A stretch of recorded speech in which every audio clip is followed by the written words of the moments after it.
de la terre et des cieux. Révèle ta puissance, Seigneur, nos sauvés. Révèle ta présence, révèle ta bonté. Notre Dieu ne dort pas, il écarte du mal tous nos pas. De sa force il nous rend forts, car il est notre seul protecteur. Révèle ta puissance, Seigneur, nos sauvés. Révèle ta présence, révèle ta bonté.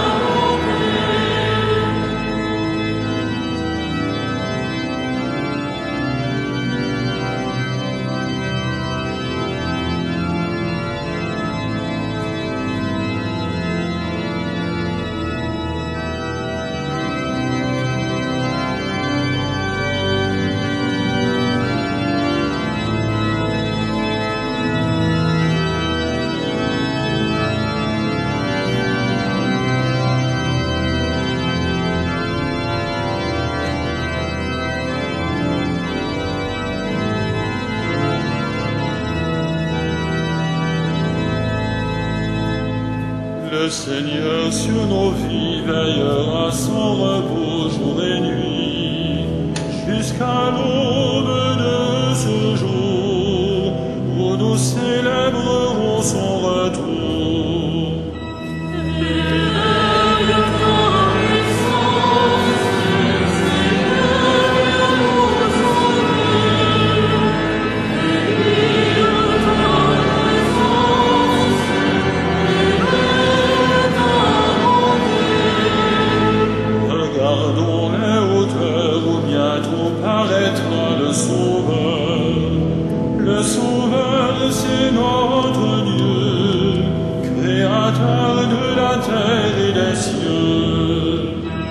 Révèle ta puissance, Seigneur, nos sauvés.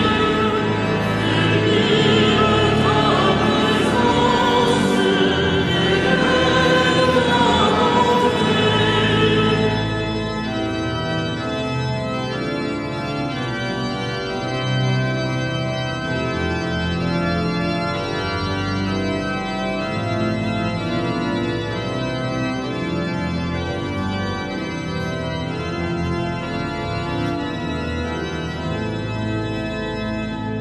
Notre Dieu ne dort pas, il écarte du mal tous nos pas.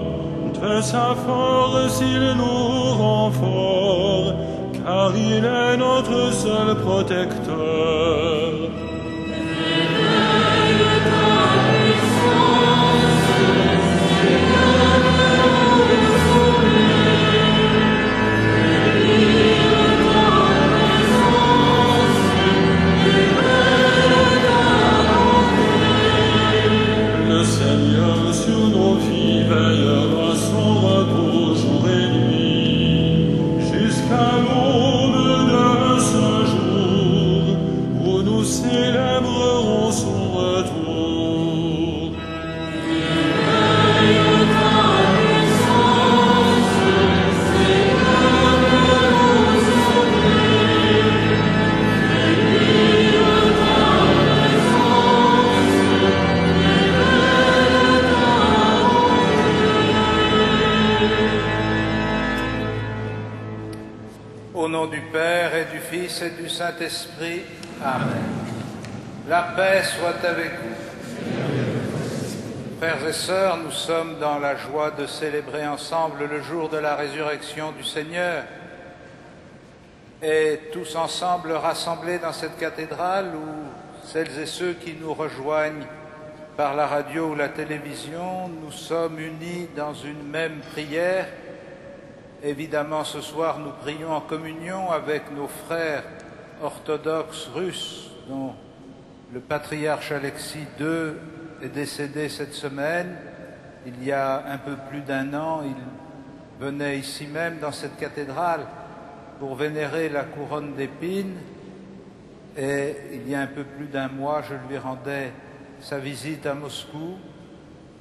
Je sais que les orthodoxes russes sont très touchés par la mort de leur patriarche et je leur ai dit que nous prions avec eux pour le repos de son âme et pour l'avenir de l'Église orthodoxe russe. Préparons-nous à célébrer cette Eucharistie en reconnaissant que nous sommes pécheurs.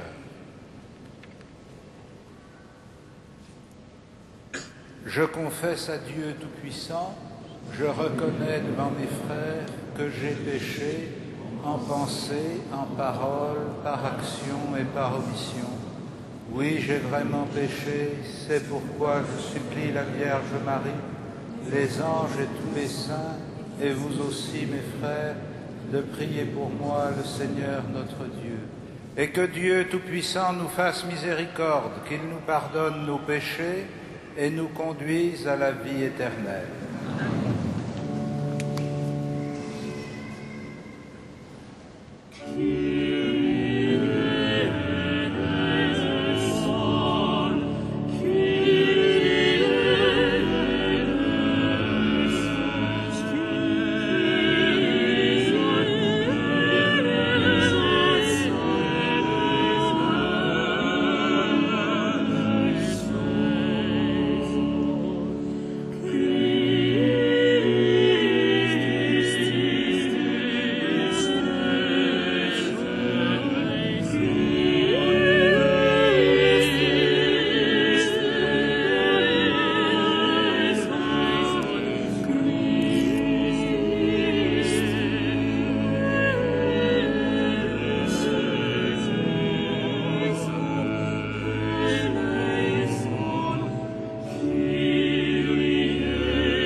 Prions le Seigneur.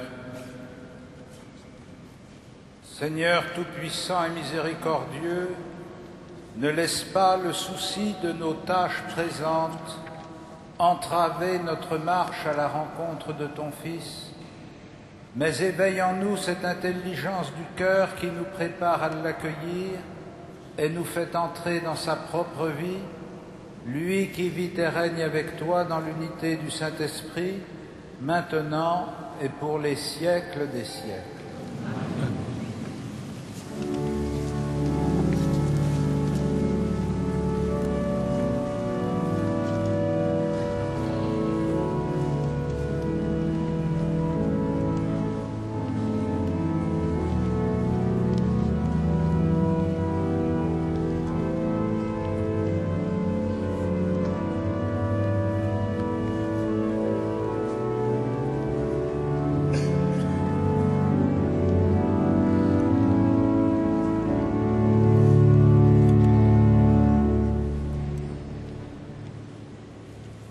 Lecture du livre d'Isaïe. Consolez, consolez mon peuple, dit votre Dieu. Parlez au cœur de Jérusalem et proclamez que son service est accompli, que son crime est pardonné et qu'elle a reçu de la main du Seigneur double punition pour toutes ses fautes. Une voix proclame : préparez à travers le désert le chemin du Seigneur. Tracez dans les terres arides une route aplanie pour notre Dieu. Tout ravin sera comblé, toute montagne et toute colline seront abaissées. Les passages tortueux deviendront droits, et les escarpements seront changés en plaine. Alors la gloire du Seigneur se révélera, et tous en même temps verront que la bouche du Seigneur a parlé. Monte sur une autre montagne, toi qui portes la bonne nouvelle à Sion. Ève la voix avec force, toi qui portes la bonne nouvelle à Jérusalem. Élève la voix, ne crains pas. Dis aux villes de Juda, voici votre Dieu. Voici le Seigneur Dieu. Il vient avec puissance et son bras est victorieux. Le fruit de sa victoire l'accompagne et ses trophées le précèdent. Comme un berger, il conduit son troupeau. Son bras rassemble les agneaux, il les porte sur son cœur, et il prend soin des brebis qui allaitent leurs petits. Parole du Seigneur.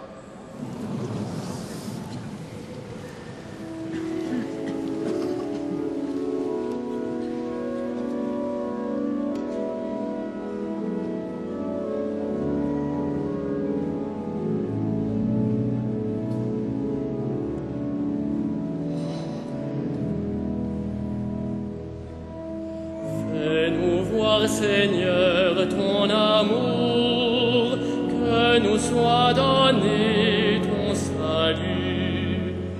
Fais-nous voir, Seigneur, ton amour, que nous soit donné ton salut. J'écoute, que dira le Seigneur Dieu? Ce qu'il dit, c'est la paix pour son peuple. Son salut proche de ceux qui le craignent, et la gloire habitera notre terre. Fais-nous voir, Seigneur, ton amour, que nous soit donné ton salut.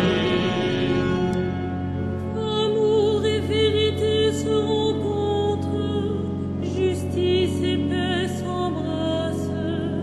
La vérité germera de la terre, et du ciel se penchera la justice. Fais-nous voir, Seigneur, ton amour, que nous soit donné ton salut. Le Seigneur donnera ses bienfaits, et notre terre donnera son fruit. La justice marchera devant lui, et ses pas traceront le chemin.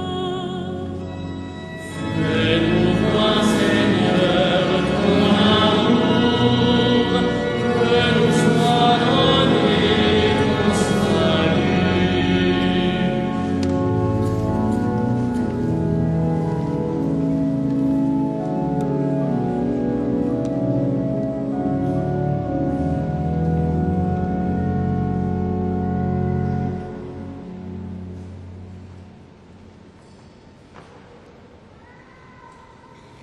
Lecture de la deuxième lettre de Saint Pierre apôtre. Frères bien-aimés, il y a une chose que vous ne devez pas oublier. Pour le Seigneur, un seul jour est comme 1000 ans, et 1000 ans sont comme un seul jour. Le Seigneur n'est pas en retard pour tenir sa promesse, comme le pensent certaines personnes. C'est pour vous qu'il patiente, car il n'accepte pas d'en laisser quelques-uns se perdre, mais il veut que tous aient le temps de se convertir. Pourtant, le jour du Seigneur viendra comme un voleur. Alors, les cieux disparaîtront avec fracas, les éléments en feu seront détruits, la terre, avec tout ce qu'on y a fait, sera brûlée. Ainsi, puisque tout cela est en voie de destruction, vous voyez quels hommes vous devez être, quelle sainteté de vie, quel respect de Dieu vous devez avoir, vous qui attendez avec tant d'impatience la venue du jour de Dieu, ce jour où les cieux embrasés seront détruits, où les éléments en feu se désagrégeront. Car ce que nous attendons, selon la promesse du Seigneur, c'est un ciel nouveau et une terre nouvelle où résidera la justice. Dans l'attente de ce jour, frères bien-aimés, faites donc tout pour que le Christ vous trouve net et irréprochable dans la paix. Parole du Seigneur.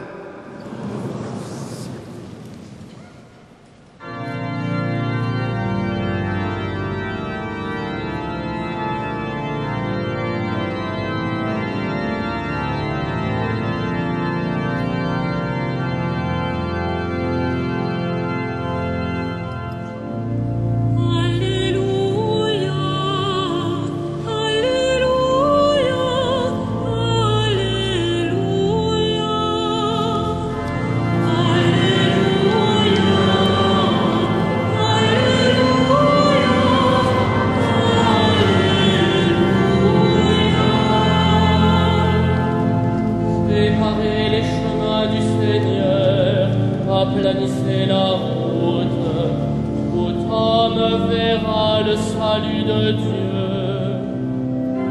Alléluia, Alléluia,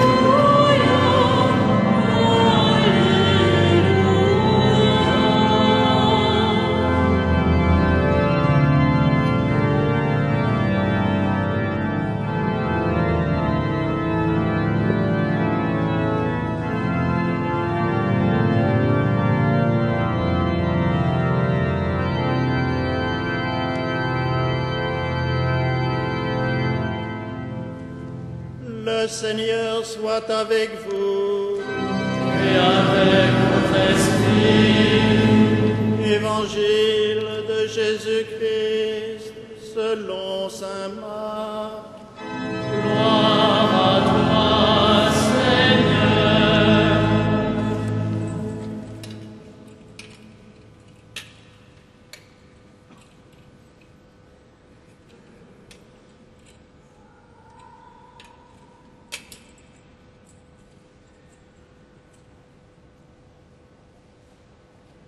Commencement de la bonne nouvelle de Jésus-Christ, le Fils de Dieu. Il était écrit dans le livre du prophète Isaïe, « Voici que j'envoie mon messager devant toi pour préparer ta route. » À travers le désert, une voix crie, « Préparez le chemin du Seigneur, aplanissez sa route. » Et Jean le Baptiste parut dans le désert. Il proclamait un baptême de conversion pour le pardon des péchés. Toute la Judée, tout Jérusalem venait à lui. Tous se faisaient baptiser par lui dans les eaux du Jourdain en reconnaissant leurs péchés. Jean était vêtu de poils de chameau, avec une ceinture de cuir autour des reins, et il se nourrissait de sauterelles et de miel sauvage. Il proclamait « Voici venir derrière moi celui qui est plus puissant que moi. Je ne suis pas digne de me courber à ses pieds pour défaire la courroie de ses sandales. Moi, je vous ai baptisé dans l'eau. Lui vous baptisera dans l'Esprit Saint. » Acclamons la parole de Dieu. Louange à toi, Seigneur Jésus.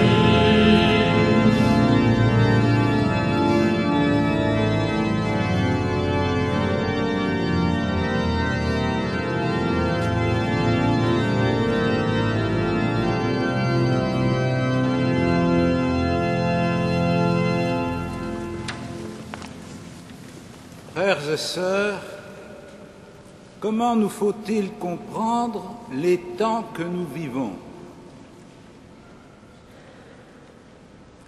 Saint Pierre nous dit dans sa deuxième épître que pour le Seigneur, un seul jour est comme 1000 ans et que 1000 ans est comme un jour.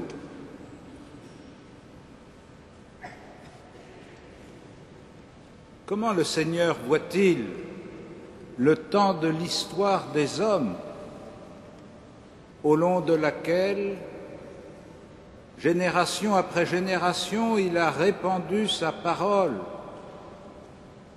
il a renouvelé sa promesse, il a restauré son alliance en envoyant successivement prophète après prophète jusqu'au dernier, le plus grand Jean-Baptiste.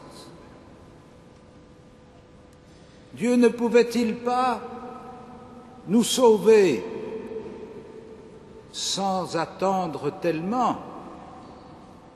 Dieu ne pouvait-il pas épargner à l'humanité ces siècles de souffrance et de malheur?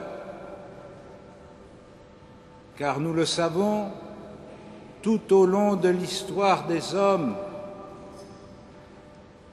il y a eu, par la violence, par les catastrophes naturelles, par les guerres, par la haine des cœurs, tant de souffrances accumulées.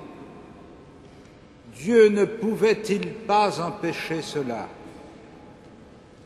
Mais vous le sentez, quand nous disons cette question, nous disons en même temps celle qui vient si souvent sur les lèvres de l'homme de notre temps. Si Dieu était bon, permettrait-il le mal?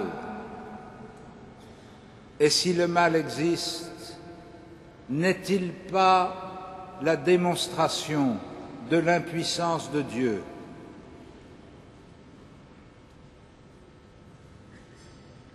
Comment pouvons-nous comprendre ces siècles et ces millénaires, cette accumulation de sang et de larmes, d'efforts, de travail, de réussite et d'échecs? Comment pouvons-nous comprendre le cheminement de l'humanité à travers le temps en attendant le retour du Christ? Quel est le sens?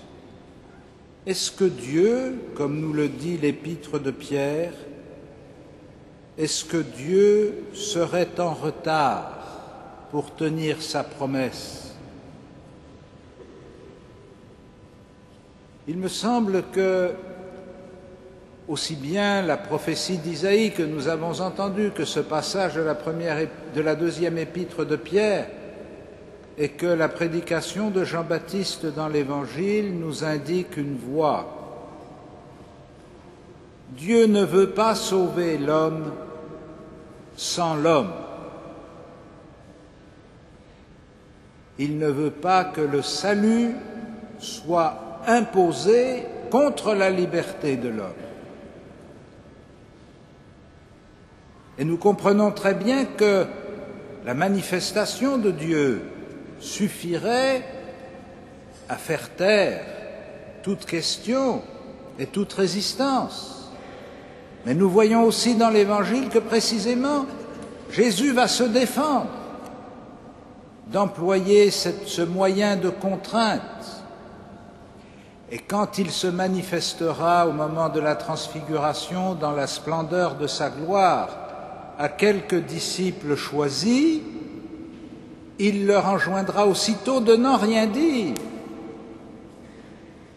Car l'objectif poursuivi par Dieu et réalisé par le Christ, ça n'est pas d'imposer aux hommes une vérité dont ils ne veulent pas, c'est de convaincre leur cœur,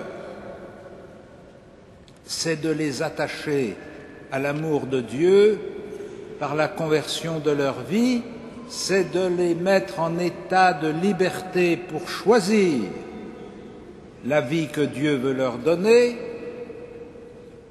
c'est leur donner la possibilité de coopérer eux-mêmes à l'action du salut. Et c'est pourquoi la manifestation de Dieu Tout-Puissant dans la faiblesse de l'enfant dans la nuit de Noël opère un tel paradoxe. Car évidemment, personne ne peut reconnaître le Dieu Tout-Puissant dans un enfant nouveau-né emmailloté dans une mangeoire.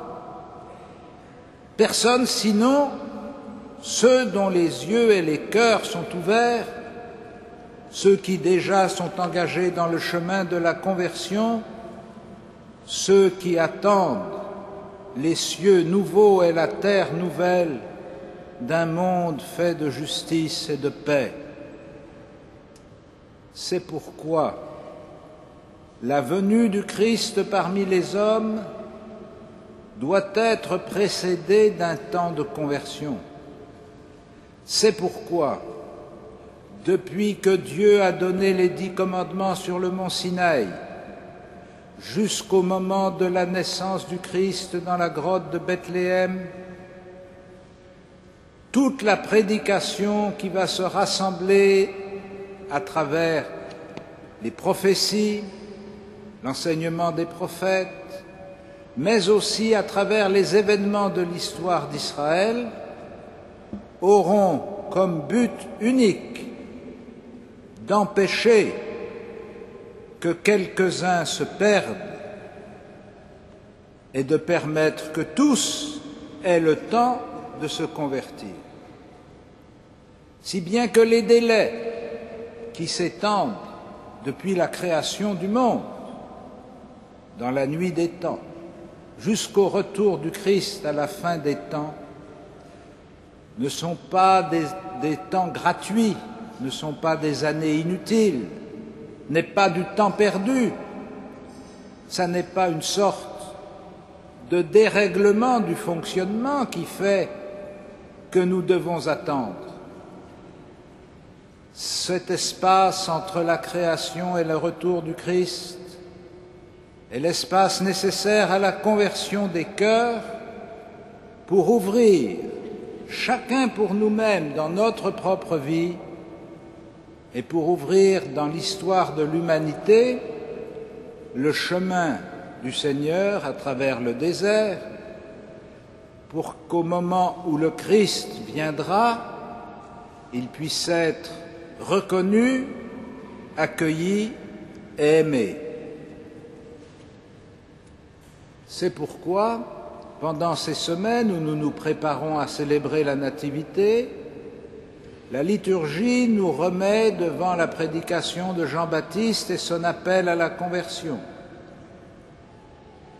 L'annonce qu'il fait de la venue de plus puissant que lui, qui est le Messie, doit déclencher dans le cœur de ses auditeurs le désir de préparer leur vie pour le recevoir.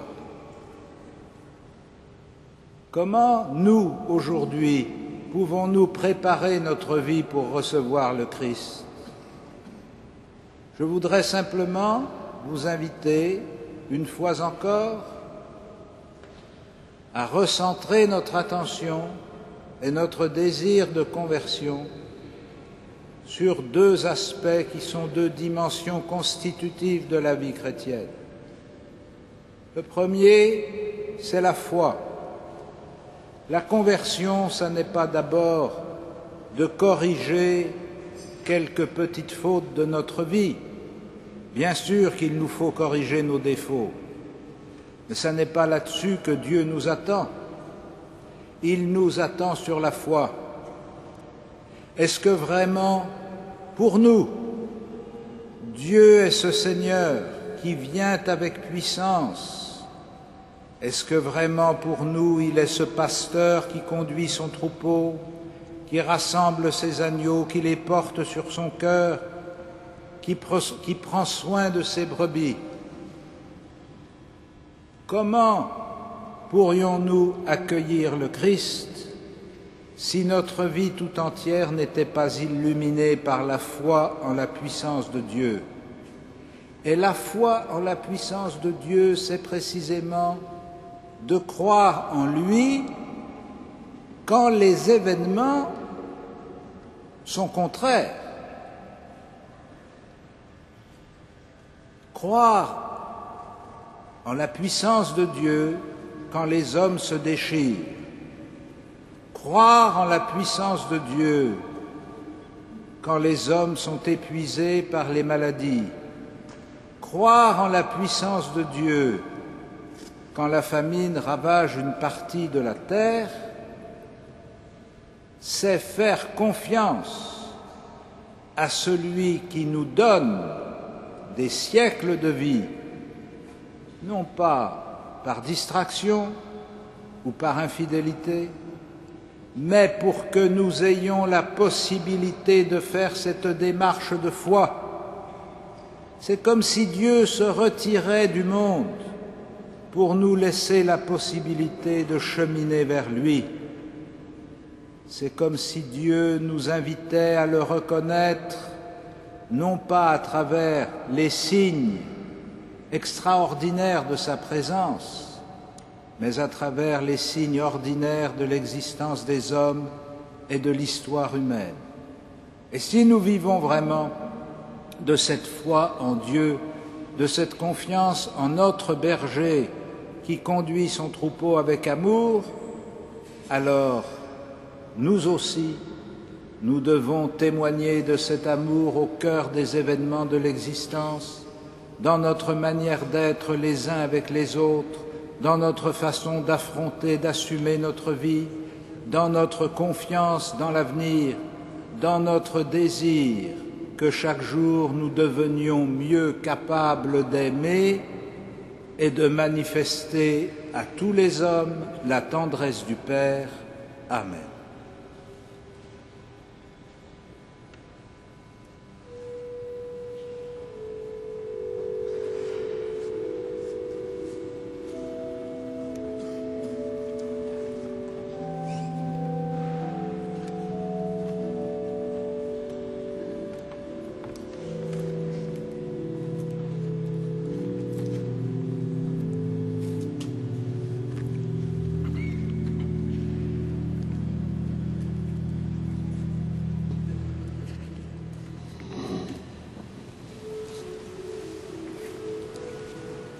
Credo in unum Deum, Patrem omnipotentem, Autorem caeli et terrae, visibilium omnium, et invisibilium, Et in unum Dominum Iesum Christum, Filium Dei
Frères et sœurs, la quête qui va être faite par les bénévoles de la cathédrale parmi vous le sera pour les prêtres âgés du diocèse de Paris. 275 prêtres sont dans notre diocèse, se considèrent des prêtres âgés. Nous leur devons beaucoup, ce sont nos grands devanciers. Et à la cathédrale, 7 prêtres de plus de 80 ans y exercent une partie de ministère d'accueil ou de célébration. Merci de votre générosité.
Prions ensemble au moment d'offrir le sacrifice de toute l'Église. Seigneur, nous ne pourrons jamais t'offrir que les biens venus de toi. Accepte ceux que nous t'apportons. Et puisque c'est toi qui nous donnes maintenant de célébrer l'Eucharistie, fais qu'elle soit pour nous le gage du salut éternel, par Jésus le Christ, notre Seigneur. Le Seigneur soit avec vous. Élevons notre cœur. Rendons grâce au Seigneur notre Dieu. Vraiment, il est juste et bon de te rendre gloire, de t'offrir notre action de grâce toujours et en tout lieu. À toi, Père très saint, Dieu éternel et tout-puissant, par le Christ notre Seigneur. Car il est déjà venu en prenant la condition des hommes pour accomplir l'éternel dessein de ton amour et nous ouvrir le chemin du salut. Il viendra de nouveau revêtu de sa gloire, afin que nous possédions dans la pleine lumière les biens que tu nous as promis et que nous attendons en veillant dans la foi. C'est pourquoi, avec les anges et les archanges, avec les puissances d'en haut et tous les esprits bienheureux, nous chantons l'hymne de ta gloire et sans fin nous proclamons.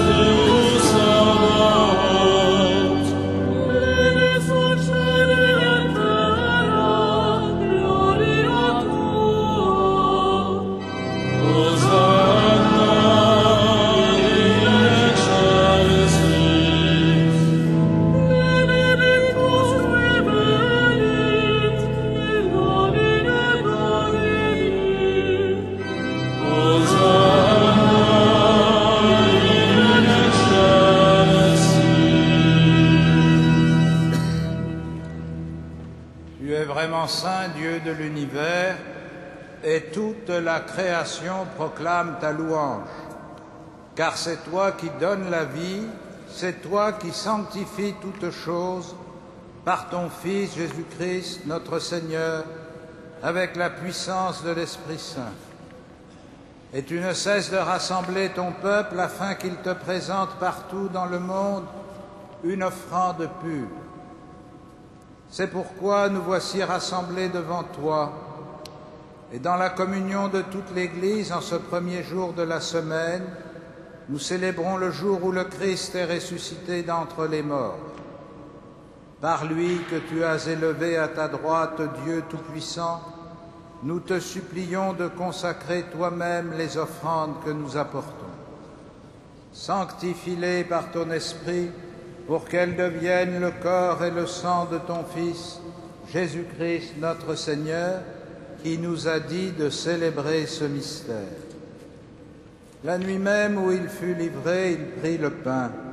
En te rendant grâce, il le bénit, il le rompit et le donna à ses disciples en disant : « Prenez et mangez-en tous, ceci est mon corps livré pour vous. »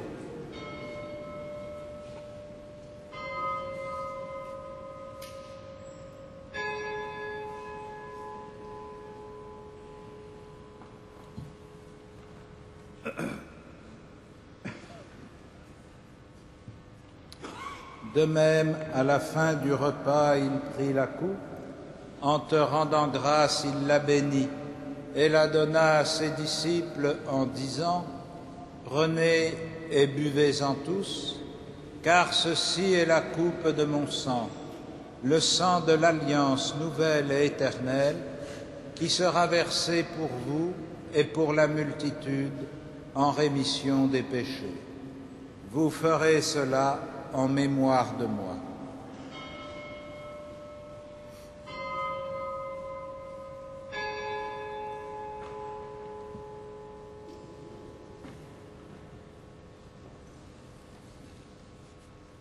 Il est grand le mystère de la foi.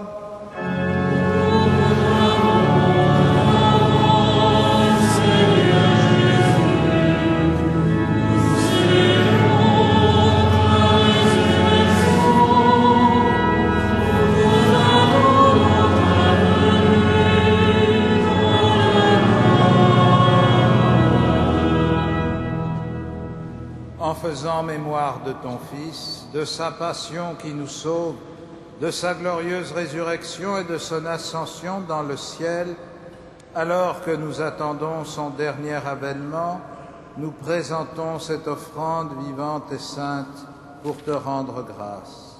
Regarde, Seigneur, le sacrifice de ton Église et daigne y reconnaître celui de ton Fils qui nous a rétablis dans ton alliance. quand nous serons nourris de son corps et de son sang et remplis de l'Esprit Saint, accorde-nous d'être un seul corps et un seul esprit dans le Christ, et que l'Esprit Saint fasse de nous une éternelle offrande à ta gloire, pour que nous obtenions un jour les biens du monde à venir, auprès de la Vierge Marie, la bienheureuse Mère de Dieu, avec les apôtres, les martyrs, Saint Denis et tous les saints qui ne cessent d'intercéder pour nous.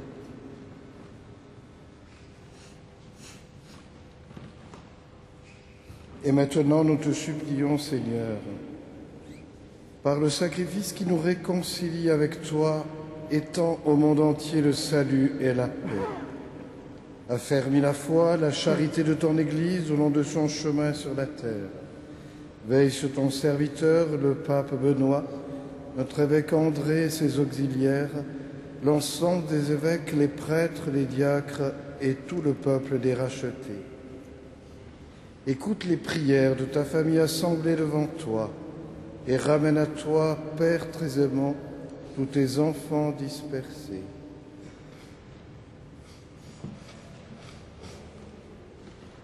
Pour nos frères défunts, pour les hommes qui ont quitté ce monde et dont tu connais la droiture, nous te prions. Reçois-les dans ton royaume, où nous espérons être comblés de ta gloire tous ensemble et pour l'éternité, par le Christ notre Seigneur, par qui tu donnes au monde toute grâce et tout bien. Par lui, avec lui et en lui.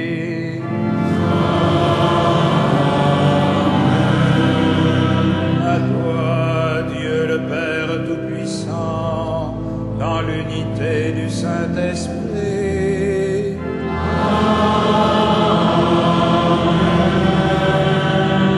Tout honneur et toute gloire pour les siècles des siècles.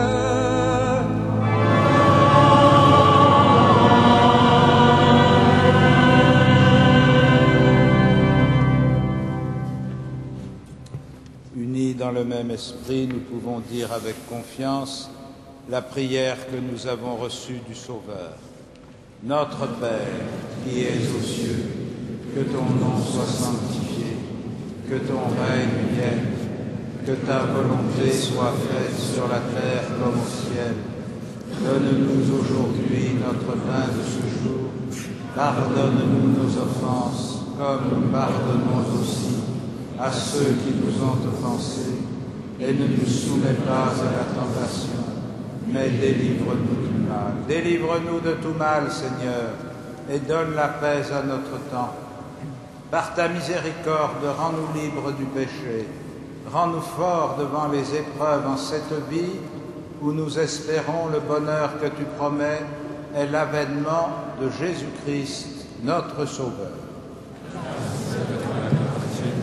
Le règne, la puissance et la gloire pour les siècles. Seigneur Jésus-Christ, tu as dit à tes apôtres, je vous laisse la paix, je vous donne ma paix. Ne regarde pas nos péchés, mais la foi de ton Église. Pour que ta volonté s'accomplisse, donne-lui toujours cette paix et conduis-la vers l'unité parfaite, toi qui règnes pour les siècles des siècles. Et que la paix du Seigneur soit toujours avec vous. Frères et sœurs, dans la charité du Christ, donnons-nous les uns aux autres un signe de paix.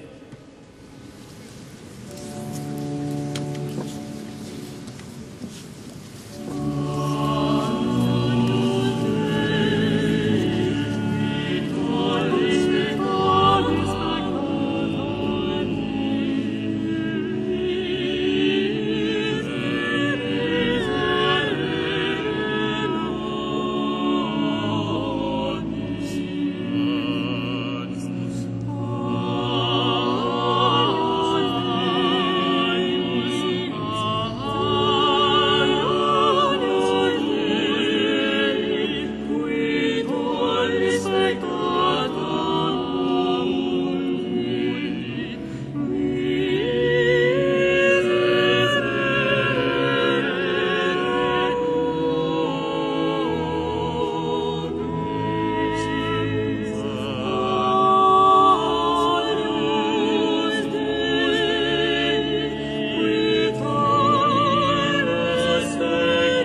Heureux les invités au festin des noces de l'agneau. Voici l'agneau de Dieu qui enlève le péché du monde. Seigneur, je ne suis pas digne de te recevoir, mais dis seulement une parole et je serai guéri.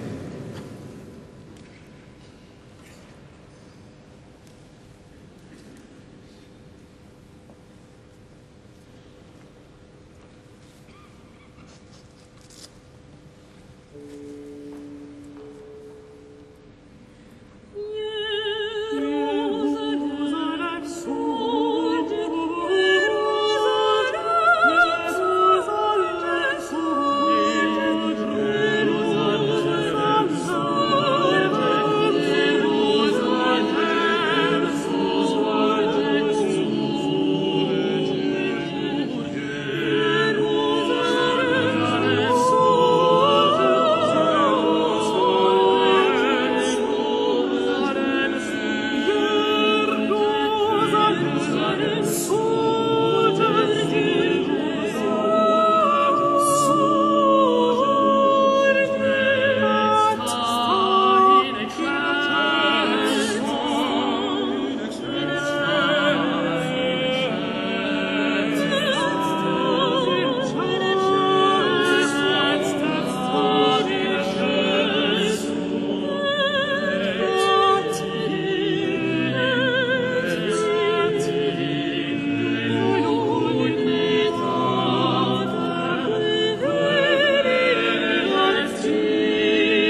Frères et sœurs bien-aimés, voici quelques annonces pour les temps qui viennent. Tout d'abord, demain, lundi 8 décembre, solennité de l'Immaculée Conception de la Vierge Marie. Messe à 8h, 9h, messe solennisée à midi, vêpres de la solennité à 17h45 et 18h30, messe solennelle présidée par le cardinal 23, notre archevêque, avec la présence du chapitre, c'est-à-dire des chanoines dont c'est la fête, et aussi de l'ensemble des séminaristes de Paris, dont c'est également la fête.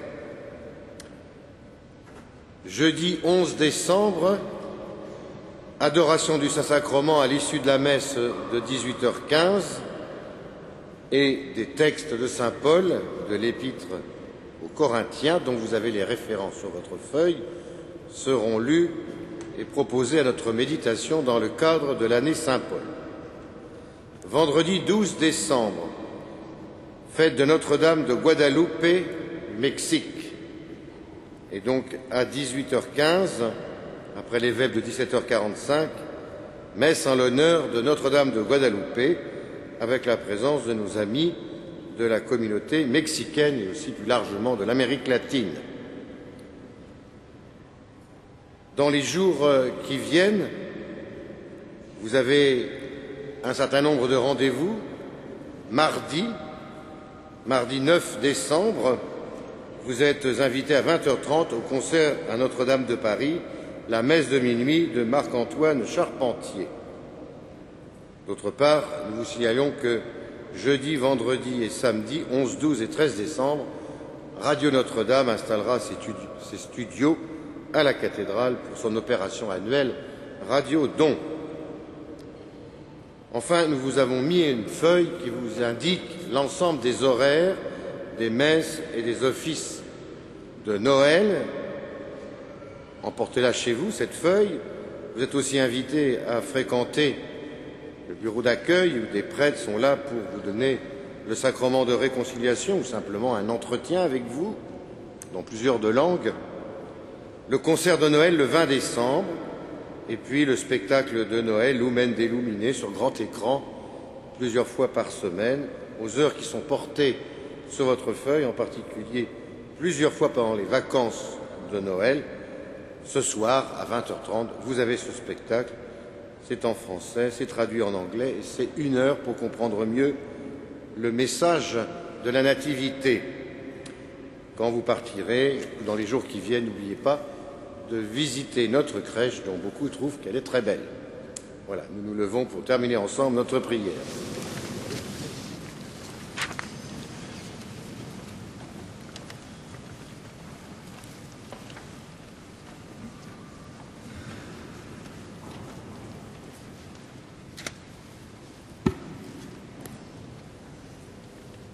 Seigneur, plein de reconnaissance pour cette Eucharistie, nous te prions encore.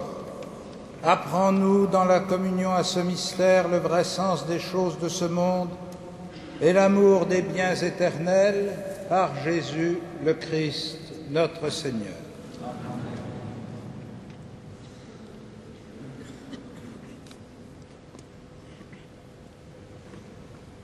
Vous croyez que le Fils de Dieu est venu dans ce monde et vous attendez le jour où il viendra de nouveau. À la clarté de cette lumière qui lève, que Dieu son Père vous guide dans toutes vos démarches et qu'il multiplie sur vous ses bénédictions. Amen. Qu'il rende ferme votre foi, joyeuse votre espérance et constante votre charité. Amen.